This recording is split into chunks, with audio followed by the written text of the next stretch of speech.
ഇതൊരു മില്ലാണെന്ന് പറഞ്ഞാൽ നിങ്ങൾ വിശ്വസിക്കുമോ? അതും ഹിമാലയൻ നദീതീരങ്ങളിൽ കാണപ്പെടുന്ന പഴയ കാലത്തെ ഒരു മില്ല്. ധാന്യങ്ങൾ പൊടിക്കാൻ ഇപ്പോഴും പരിസരവാസികൾ ഈ മില്ലിനെ ആശ്രയിക്കുന്നുണ്ട്. ഈ മില്ല് പ്രവർത്തിക്കുന്നത് പുറമേ നിന്നുള്ള ഒരു തരത്തിലുള്ള ഊർജത്തിന്റെയും ഉപയോഗത്തിലൂടെയല്ല. പിന്നെ എങ്ങനെയെന്നുള്ളതല്ലേ? മലനിരകളിൽ നിന്ന് ഉരുകി വരുന്ന മഞ്ഞ് വെള്ളമായി ഇതിലൂടെ ഒഴുകി വരുന്നുണ്ട്. ഈ വെള്ളം ഉപയോഗിച്ചാണ് ഇതിനകത്തെ യന്ത്രങ്ങൾ പ്രവർത്തിപ്പിക്കുന്നത്. അതായത് സ്വന്തമായി ഊർജം ഉൽപ്പാദിപ്പിച്ച് മില്ല് പ്രവർത്തിപ്പിക്കുന്നു. 150 വർഷമെങ്കിലും പഴക്കമുണ്ട് ഈ മില്ലിന് എന്നാണ് പരിസരവാസികൾ പറയുന്നത്.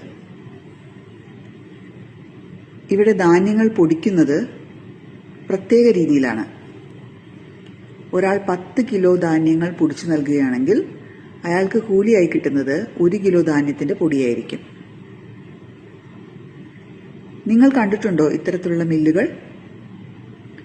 ഈ കാഴ്ച നിങ്ങൾക്ക് ഇഷ്ടപ്പെട്ടുവെങ്കിൽ കമന്റ് ചെയ്യുക. ഇത് നമുക്ക് വേണ്ടി പകർത്തിയത് നമ്മുടെ ബ്ലോഗർ കൂടിയായ വൈശാഖ് ജിയാണ്.